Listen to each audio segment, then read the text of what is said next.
ಶ್ರೀ ಭಗವತೆ ಹಿರಣ್ಯಗರ್ಭಾಯ ನಮಃ. ನಾಳೆಯಿಂದ ನಾವೇನು ಮಾಡ್ತೀವಿ ಅಂದರೆ, ಈಗ ಪಾರಾಯಣ ಅಷ್ಟೇ ಮಾಡ್ತಾಯಿದ್ದೀವಿ. ಈಗ ನಾವು ಆಚಮನ ಎಲ್ಲ ಮಾಡ್ತೀವಲ್ವ, ಅವೆಲ್ಲವನ್ನು ಒಟ್ಟಿಗೆ ತಂದಿಟ್ಕೊಂಡ್ರೆ ನಾವು ಇಲ್ಲಿ ನೇರ ಪ್ರಾರಂಭ ಮಾಡಿಬಿಡ್ಬೋದು. ಯಾಕಂದರೆ ಏನೇನು ತಂದಿಟ್ಕೊಳ್ಬೇಕು ಅಂದರೆ, ಒಂದು ನೀವು ಮನೆಗೆ ದೇವ್ರ ಮುಂದೆನೇ ಕೂತ್ಕೊಂಡ್ಬಿಡ್ಬೋದು. ನೀವು ಸಪ್ರೇಟಾಗಿ ಕೂತ್ಕೊಂಡು ದೇವ್ರ ಮುಂದೆ ಕೂತ್ಕೊಳ್ರಿ. ದೀಪ ಎಲ್ಲ ಹಚ್ಚಿರ್ತೀರಿ. ದೀಪ ಹಚ್ಚಿ ಆದಮೇಲೆ ಎಲ್ಲ ರೆಡಿ ಇರ್ತದೆ, ಪ್ರಾರಂಭ ಮಾಡ್ತೀವಿ. ದೀಪಂ ಜ್ಯೋತಿ ಪರಬ್ರಹ್ಮ ಅಂತ. ಆವಾಗ ಏನ್ಬಿಟ್ಟು ಅಕ್ಷತೆಯನ್ನು ಹಾಕ್ತೀವಿ. ಅದಾದ ನಂತರ ಉದ್ಧರಣೆ, 2 ಉದ್ಧರಣೆ ಇಟ್ಕೋಬೇಕು. ಉದ್ಧರಣೆ ಅಂದರೆ ನೀರು ಕಪ್ ಇರ್ತಾವಲ್ಲ ಅವು, ಆ ಒಂದು 2 ಸಪ್ರೇಟ್. ಯಾಕಂದರೆ ಒಂದು ನಿಮಗೆ, ಒಂದು ದೇವರಿಗೆ. ಯಾಕಂದ್ರೆ ನೀವು ಆಚಮನ ಮಾಡಬೇಕಂದ್ರೆ ನೀವು ಆಚಮನ ಮಾಡ್ತೀರಿ. ಯಾಕಂದರೆ ಈ ಮಂತ್ರಗಳು ಭಾಳಷ್ಟು ಪವಿತ್ರ. ಆ ಮಂತ್ರ ಹೇಳಿ ನಾವು ಸ್ವೀಕಾರ ಮಾಡಿದರೆ ಜಲನ, ನಮ್ಮ ದೇಹ ಶುದ್ಧಿ ಆಗುತ್ತೆ. ಈಗ ಭಾಳ ವಿಶೇಷ ರಹಸ್ಯಗಳು ಇದಾವೆ. ಈಗ ಆಚಮನ ಮಾಡ್ತೀವಲ್ಲ, ಎಂ ಕೇಶವಾಯ ಸ್ವಾಹ, ನಾರಾಯಣ ಸ್ವಾಹ, ಮಾಧವಾಯ ಸ್ವಾಹ, ಇನ್ನು ಉಳ್ಕಿದ ಮಧುಸೂದನಾಯ ನಮಃ, ತ್ರಿವಿಕ್ರಮಾಯ ನಮಃ, ಈ ಏನು 24 ನಾಮಗಳು ಏನಿದಾವಲ್ಲ, ನಮ್ಮ 24 ಇದರನ್ನು ಕ್ಲೀನ್ ಮಾಡ್ತವೆ. ಯಾಕಂದರೆ ಶಬ್ದ, ಸ್ಪರ್ಶ, ರೂಪ, ರಸ, ಗಂಧ, ಪಂಚಭೂತಗಳು, ಪಂಚ ಕರ್ಮೇಂದ್ರಿಯಗಳು, ಪಂಚಜ್ಞಾನೇಂದ್ರಿಯಗಳು, ಪಂಚಕರ್ಮೇಂದ್ರಿಯಗಳು, ಆಮೇಲೆ ಪಂಚ ತನ್ಮಾತ್ರೆಗಳು, ಆಮೇಲೆ ಅದಕ್ಕೆ ಯಾಕಂದರೆ ಇವೆಲ್ಲವೂ ಸೇರಿಸಿ 20 ಆಗುತ್ತೆ. ಅಂದರೆ ಕರ್ಮೇಂದ್ರಿಯಕ್ಕೆ ಇರ್ತಕ್ಕಂಥ 5, ಜ್ಞಾನೇಂದ್ರಿಯಕ್ಕೆ ಇರ್ತಕ್ಕಂಥ ತನ್ಮಾತ್ರೆಗಳು 5, ಶಬ್ದ, ಸ್ಪರ್ಶ, ರೂಪ, ರಸ, ಗಂಧ, ಕಣ್ಣು, ಕಿವಿ, ಮೂಗು ಏನಿದಾವಲ್ಲ ಇವು 5 ಜ್ಞಾನಕ್ಕೆ. ಇನ್ನು ಕರ್ಮೇಂದ್ರಿಯಗಳಿದ್ದಾವೆ, ಕೈ, ಕಾಲು ಇವೆಲ್ಲ ಇದಾವಲ್ಲ ಇವು 5 ಇಂದ್ರಿಯಗಳು. ಇವಕ್ಕೆ ಕೆಲಸ ಹೋಗೋದು ಬರೋದು ಇವು 20 ಆಗ್ತವೆ. ಇನ್ನು 4 ಯಾವುವು ಅಂದರೆ ಮನಸ್ಸು, ಬುದ್ಧಿ, ಚಿತ್ತ, ಅಹಂಕಾರ. ಇವು 4 ಸೇರಿ 24 ತತ್ವದ ಈ ದೇಹ.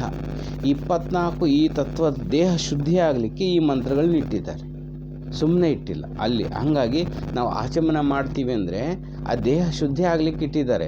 ಸುಮ್ಮನೆ ಏನೋ ಹೇಳೋದಲ್ಲ, ಹೇಳ್ಕೊತ ಹೋಗೋದು ಅಲ್ಲ. ಯಾಕಂದರೆ ಇದು ನಮಗೆ ನಿತ್ಯ ಈ ಮಂತ್ರಗಳನ್ನ ಹೇಳಿ ನಾವು 3 ಸರಿ ನಾವು ಸ್ವೀಕಾರ ಮಾಡಿ, ಆಮೇಲೆ ನಮ್ಮ ಮಂತ್ರಗಳನ್ನ ಪಾಲನೆ ಹೇಳಿದರೂ ಸಾಕು, ಆ ವಿಶೇಷ ಶಕ್ತಿ ನಮಗೆ, ನಮ್ಮ ದೇಹ ಶುದ್ಧಿ ಆಗುತ್ತೆ. ಅದಕ್ಕೋಸ್ಕರ ಮಂತ್ರ. ಆಮೇಲೆ ದೇಹ ಶುದ್ಧಿ ಮಾಡ್ಕೊಂಡ್ಮೇಲೆ ಮತ್ತೆ ಉತ್ತಿಷ್ಟಂತೂ ರಾಕ್ಷಸರು ಏನಾರು ಇರ್ತಕ್ಕಂಥ ದುಷ್ಟಶಕ್ತಿಗಳಿರ್ತವೆ. ನೀವು ಜಪ ಮಾಡಬೇಕಾದ್ರೂ ಕೂಡ ಮಾಲೆಯನ್ನು ಮುಚ್ಚಿಕೊಂಡು ಜಪ ಮಾಡಬೇಕು ಅಂತ ಹೇಳ್ತಾರೆ. ಯಾಕೆ ಅಂತ ಕೇಳಿದರೆ, ಕೆಲವೊಂದು ಜೀವಿಗಳು ಹೆಂಗಿರ್ತಾರೆ ಅಂದರೆ, ಈಗಿರ್ತಕ್ಕಂಥ ಜೀವನದಲ್ಲಿ ದೇವರಿಲ್ಲ, ದಿಂಡ್ರಿಲ್ಲ, ಏನಿಲ್ಲ, ಯಾವನ್ನ ನೋಡ್ತಾನಂತ ಹೋಗ್ಬಿಡ್ತಾರೆ. ಹೋಗಿದ ಮೇಲೆ ಕೊನೆಗೆ ಏನಾಗತ್ತಂದರೆ ಅವ್ರಿಗೆ ಅಲ್ಲಿ ಪುಣ್ಯ ಸಂಪಾದನೆ ಇರೋದಕ್ಕೆ ಸ್ವಲ್ಪ ಸಮಸ್ಯೆ ಆಗುತ್ತೆ. ಆವಾಗ ಪುಣ್ಯ ಮಾಡಬೇಕಾಯ್ತು ಅನ್ನಿಸ್ತದೆ. ಪಿಶಾಚ ಜನ್ಮಗಳು ಬರ್ತವೆ. ಆವಾಗ ನಾವು ಸಾಧನೆ ಮಾಡೋಕ್ಕೂ ಬರಲ್ಲ. ಪಿಶಾಚ ಜನ್ಮ ಸಾಧನೆ ಮಾಡೋಕ್ಕೂ ಬರಲ್ಲ. ಅತ್ಲಾಗ ಹುಟ್ಟು ಇರಲ್ಲ, ಸಾವು ಇರಲ್ಲ, ಹಂಗೆ ಇರ್ತಕ್ಕಂಥದ್ದು ಪರಿಸ್ಥಿತಿ. ರಾಘವೇಂದ್ರ ವೈಭವ ಪಿಕ್ಚರ್ ನೋಡಿದರೆ ಅದು ಗೊತ್ತಾಗತ್ತೆ ಪಿಶಾಚಿಗಳ ಪರಿಸ್ಥಿತಿ ಅನ್ನೋದು. ಸ್ವಲ್ಪ ಮಟ್ಟಿಗೆ ಅವು ಇತ್ಲಾಗೋಲ್ಲ, ಅತ್ಲಾಗಲ್ಲ. ಅಂಥ ಜನ್ಮ ಇದ್ದಾಗ ಏನು ಮಾಡ್ತಾರಂದರೆ, ಅವ್ರು ಯಾರು ಜಪ ಮಾಡ್ತಾರಲ್ಲ, ಮಾಲೆಯನ್ನು ಹಂಗೆ ಬಿಟ್ಟು ಜಪ ಮಾಡ್ತಾರಲ್ಲ, ಆ ಜಪ ಮಾಡೋದನ್ನ ತೊಗೊಂಡು ಹೋಗ್ಬಿಡ್ತಾರೆ. ಜಪ ಮಾಡೋ ಫಲತವನ್ನು. ಅದಕ್ಕೆ ಆ ಜಪ ಮಾಡಬೇಕಾದ್ರೆ ಮುಚ್ಚಿಕೊಂಡು ನೋಡ್ತಾ ಇರ್ತೀರಿ. ಕೆಲವು ಕವರ್ ಮಾಡ್ಕೊಂಡಿರ್ತಾರೆ ಅದಕ್ಕೋಸ್ಕರ. ಯಾಕಂದ್ರೆ ಅದೊಂದು ವಿಜ್ಞಾನ. ಅದನ್ನು ನಮಗೆ ಕಣ್ಣಿಗೆ ಕಾಣಂಗಿಲ್ಲ ಅಲ್ಲ, ನಮಗೆ ಕಾಣಂಗಿಲ್ಲ. ಆ ಋಷಿಮುನಿಗಳಿಗೆ ಅವ್ರು ಹೇಳಿದ್ದಾರೆ. ಅವು ಹೇಳಿದವೆಲ್ಲವೂ ಬೇಕಾದಷ್ಟು ಅವರು ವಿಜ್ಞಾನಿಗಳು ಕಂಡುಹಿಡಿದಷ್ಟೊತ್ತಿಗೆ ಪ್ರಪಂಚ ಪ್ರಳಯ ಆಗತ್ತೆ ಅಷ್ಟೇ. ಹಾಗಾಗಿ ಋಷಿಗಳು ಏನು ಹೇಳಿದ್ದಾರೆ, ಗುರುಗಳು ಏನು ಹೇಳಿದ್ದಾರೆ, ಶಾಸ್ತ್ರಗಳು ಏನು ಹೇಳಿದ್ದಾವೆ ಅದನ್ನು ನಾವು ಮಾಡೋದಷ್ಟೇ. ಗುರುಗಳು ಅಂದರೆ ಯಾರಿಗನ್ಬೇಕು ಅಂದರೆ, ಎಲ್ಲರಿಗೂ ಎಲ್ಲರಿಗೂ ಗುರು ಅನ್ನಂಗಿಲ್ಲ. ಶಾಸ್ತ್ರದಾಗ ಏನಿರ್ತದೋ ಅದನ್ನು ಯಾರು ಹೇಳ್ತಾರೋ ಅವ್ರಿಗೆ ಗುರುಗಳು ಅನ್ಬೇಕಾಗಿರೋದು. ಇದು ಸಮಸ್ಯೆ. ಏನೋ ಅವ್ರು ನಮಗೇನೋ ಹೇಳೋಗಿದ್ದಾರೆ, ನಮ್ಮ ಗುರುಗಳು ಅವ್ರು ಹೇಳ್ದಂಗೆ ಮಾಡಿಬಿಡ್ತಾರೆ. ಶಾಸ್ತ್ರದ ಇದ್ದಂಗೆ ಹೇಳಿದರೆ ಗುರು, ಇಲ್ಲಾಂದರೆ ಗುರು ಅಲ್ಲ ಅವರು. ಅದು ಬಂದಿರೋದು ಯಾಕಂದರೆ ಪ್ರವಾಹ ಅಲ್ಲಿಂದ ಬಂದು ಗುರುಪೂರ್ಣಿಮೆ ದಿವಸ ನಾವು ತಿಳ್ಕೊಂಡಿದ್ದೀವಿ, ನಾರಾಯಣ ಪದ್ಮಭೂ ಅಂತ. ಅಲ್ಲಿಂದ ಪ್ರವಾಹ ಹಿಂಗೆ ಅವ್ರು ಹೇಳಿದ್ದೇ ಇಲ್ಲಿವರೆಗೂ ಬಂದಿರ್ತವೆ. ಶಾಸ್ತ್ರಗಳು ಅದೇ ಹೇಳಿರ್ತವೆ. ಹಾಗಾಗಿ ನಾಳೆಯಿಂದ ನಾವೇನು ಮಾಡೋಣ ಅಂದರೆ, ಇವೆಲ್ಲ ಪಂಚಪಾತ್ರೆ ಉದ್ಧರಣೆ ತಂದಿಟ್ಕೊಳ್ಳೋಣ. ನೈವೇದ್ಯಕ್ಕೆ ನಾವು ಇಲ್ಲಿ ಉಪಚಾರ ಮಾಡ್ತೀವಲ್ವ, ಈಗ ಏನಂಥದ್ದು ಸಂಕಲ್ಪ ಮಾಡ್ಕೊಳ್ತೀವಿ. ಆಮೇಲೆ ಷೋಡಶೋಪಚಾರ ಮಾಡ್ತೀವಿ. ಷೋಡಶೋಪಚಾರದಲ್ಲಿ ನಾವು ಅರ್ಘ್ಯ ಪಾದ್ಯ ಎಲ್ಲ ಬಿಡ್ತೀವಿ. ಆಮೇಲೆ ಪುಷ್ಪ ಗಂಧ ಅಲ್ಲೇ ಹೇಳಿಬಿಟ್ರೆ ನಾವು ಗಂಧ ಇದ್ದರೆ ತೊಗೊಳ್ರಿ, ಇಲ್ಲಾಂದ್ರೆ ಅಕ್ಷತೆಯನ್ನೇ ಸಮರ್ಪಣೆ ಮಾಡ್ಬೋದು. ಧೂಪ ಊದಿನ ಕಡ್ಡಿ ಇರ್ತದೆ, ದೀಪ, ನೈವೇದ್ಯ ಅನ್ನಕ್ಕೆ ಸಪ್ರೇಟ್ ಅಷ್ಟೊತ್ತಿಗೆ ಮಾಡ್ಕೊಳ್ಳೋಕ್ಕೆ ಸಾಧ್ಯ ಆದರೆ ಒಂದಿಷ್ಟು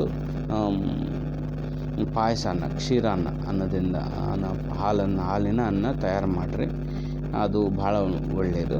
ತಾಂಬೂಲದ್ದು ವಿಶೇಷ, ತಾಂಬೂಲ ನಿತ್ಯ ಇಡೋದಾದರೂ ಭಾಳ ಒಳ್ಳೆಯದು. ಕನಿಷ್ಠ ವಾರಕ್ಕೊಂದ್ಸಲ ಆದರೂ ತಾಂಬೂಲ ಇಡ್ತಕ್ಕಂಥದ್ದು. ನೀರಾಜನ ಇದೆಲ್ಲವನ್ನು ಕೂಡ ಶಾಸ್ತ್ರೋಕ್ತವಾಗಿ ಏನು ಇಲ್ಲಿ ಹೇಳ್ತಾ ಬಂದಿದ್ದೀವಿ, ಭಾವನೆ ಮಾಡ್ತಾ ಬಂದಿದ್ದೀವಿ. ಈಗೇನು ಮಾಡ್ತೀವಿ ಅಂದರೆ, ಈಗ ನೇರ ಸೂರ್ಯನ ಮುಂದೆ ಇಟ್ಕೊಂಡಿರ್ತೀವಿ ಪಟನ, ದೇವ್ರ ಮುಂದೆ ಕೂತ್ಕೊಳ್ತೀವಿ, ದೇವ್ರ ಪಟದ ಮುಂದೆ ಮಾಡ್ತೇವೆ. ಈಗ ಯಾವ ಇಲ್ಲಾಂದ್ರೆ ಒಂದಿಷ್ಟು ಬೆಲ್ಲನೋ ಇಟ್ಟು ಒಂದು ಲೋಟ ನೀರಿಟ್ಟರು ನಾವು ಉಚ್ಚಾರಣೆ ಮಾಡಿದ್ದು ಆ ಮಂತ್ರಗಳನ್ನು ಆ ನೀರು ಸ್ವೀಕಾರ ಮಾಡ್ತವೆ. ಆ ಸ್ವೀಕಾರ ಮಾಡಿದ್ದು ಜಲ ಏನಾಗ್ತದೆ ನಮ್ಮ ಶರೀರದಾಗ ಹೋದರೆ ಅದು ಚೇಂಜ್ ಮಾಡ್ತದೆ. ನಾವೇನು ಚೇಂಜ್ ಮಾಡ್ಕೊಳ್ಳೋದು ಬೇಕಾಗಿಲ್ಲ, ಅವನದಾನೆ ಚೇಂಜ್ ಮಾಡ್ಕೊಳಕ್ಕೆ. ಮಂತ್ರಗಳಿದ್ದಾವೆ, ಭಗವಂತ ಇದ್ದಾನೆ, ಅವನು ಚೇಂಜ್ ಮಾಡ್ತಾನೆ, ಏನೆಲ್ಲ ಬೇಕು ಎಲ್ಲವನ್ನೂ ಕೊಡ್ತಾನೆ. ಇದು ಉದ್ದೇಶ. ನಾಳೆಯಿಂದ ಇದು ಇವತ್ತಿಂದ ಪ್ರಾರಂಭ ಮಾಡಬೇಕು ಅಂತ ಅನಿಸಿತು. ಅದು ನಿನ್ನೆ ಹೇಳಲಿಕ್ಕೆ ನಾನು ಮರೆತೆ. ಆಚಮನೆ ಎಲ್ಲ ಮಾಡಿಕೊಂಡು ರೆಡಿ ಮಾಡಿಕೊಂಡು ಮಾಡಿದರೆ ಇನ್ನೂ ಸ್ವಲ್ಪ ಹ್ಯಾಪಿ, ತೃಪ್ತಿ ಇರ್ತದೆ. ಈಗ ಈ ವಿಡಿಯೋ ನೋಡಿರೋರು ಯಾರಾದರೂ ಮತ್ತು ಇದಕ್ಕೆ ನಾವು ಜಾಯಿನ್ ಆಗ್ತೀವಿ ಅನ್ನೋದಾದರೆ, ಅಂದರೆ ಈ ಗ್ರೂಪಿಗೆ ಜಾಯಿನ್ ಆಗಿ 6:30 ಆನ್ಲೈನಲ್ಲಿ ಜಾಯಿನ್ ಆಗ್ತೀವಿ ಅಂದರೆ ಇದ್ರ ಕೆಳಗೆ ಡಿಸ್ಕ್ರಿಪ್ಷನ್ ಕೊಟ್ಟಿರ್ತೇನೆ, ನೀವು ಕೂಡ ಬರ್ಬೋದು. ಇದು ಉದ್ದೇಶ. ಯಾಕಂದರೆ ಎಲ್ಲರೂ ಆದಿತ್ಯ ಹೃದಯ ಪಾರಾಯಣ ಒಂದು ಭಗವಂತನ ಉಪಾಸನ ಒಂದು ಮಾಡಿದರೆ ಇದು ಏನು ಮಾಡ್ತಂದರೆ ನಿಮ್ಮ ವಂಶಕ್ಕೆ ಅದು ಉದ್ಧಾರ ಮಾಡ್ತಾ ಹೋಗ್ತದೆ. ಈಗ ಇವತ್ತು ಪೌರ್ಣಮಿ ದಿವಸ, ಪೌರ್ಣಮಿ ಇಂಪಾರ್ಟೆಂಟ್ ಏನು, ಇದು ಯಜ್ಞೋಪವೀತ ಧಾರಣೆ. ಯಜ್ಞೋಪವೀತ ಧಾರಣೆ ಅಂದರೆ ನಿನ್ನೆ ಒಂದು ವಿಡಿಯೋ ಅದ್ರ ಬಗ್ಗೆ ತಿಳ್ಕೊಂಡಿದ್ದೀವಿ. ಏನಂದರೆ ಆ ಭಗವಂತನಿಂದ ಬಂದಿರತಕ್ಕಂಥ ಜ್ಞಾನವನ್ನು ಪ್ರವಾಹ ನಡೀತಾ ಇದೆ ಅಂತ ಅರ್ಥ. ಅದನ್ನು ಉಪಾಸನೆ ಮಾಡ್ತಕ್ಕಂಥದ್ದೇ ಈ ಯಜ್ಞೋಪವೀತ. ಅವಾಗ ಕೊಟ್ಟಿರ್ತಕ್ಕಂಥ ಮಂತ್ರವನ್ನು ಜಪ ಮಾಡೋದು. ಏನೋ ಯಜ್ಞ ಉಪವೀತ ಮಾಡಿದ್ದೀವಿ ಸುಮ್ಮನೆ ಇದ್ವಿ ಅಂದರೆ ಏನಿಲ್ಲ. ಈ ಉಸಿರು ಕೊಟ್ಟಿದ್ದನ್ನು ಕೃತಜ್ಞತೆ ಸಲ್ಲಿಸ್ಬೇಕು ಆ ಭಗವಂತನಿಗೆ. ಎಲ್ಲ ಕಷ್ಟಗಳು ನಿರ್ವಹಣೆ. ಫಸ್ಟ್ ಏನಂದರೆ ನಮಗೇನು ಕಷ್ಟಗಳು ನಿವಾರಣೆ ಆಗಬೇಕನ್ನೋದೇ ಭಾಳ ಇಂಪಾರ್ಟೆಂಟ್ ಇದೆ. ಎಲ್ಲ ಕಷ್ಟಗಳು ಖಂಡಿತವಾಗಿ ನೆರವೇರ್ತವೆ, ಏನೂ ತೊಂದರೆ ಇಲ್ಲ.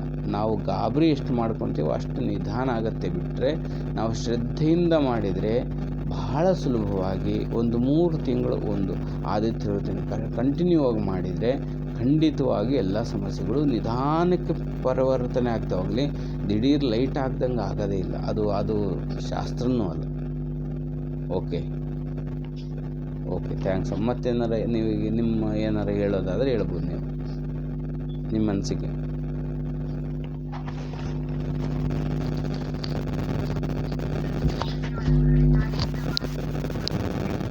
ಓಕೆ, ನೀವು ಮತ್ತು ನಿಮ್ಮವ್ರು ಯಾರು ಸೇರೋದಾದರೆ ಸೇರಿಸಿ ಜಾಯಿನ್ ಮಾಡಿರಿ. Okay, thank you. ಧನ್ಯವಾದಗಳು.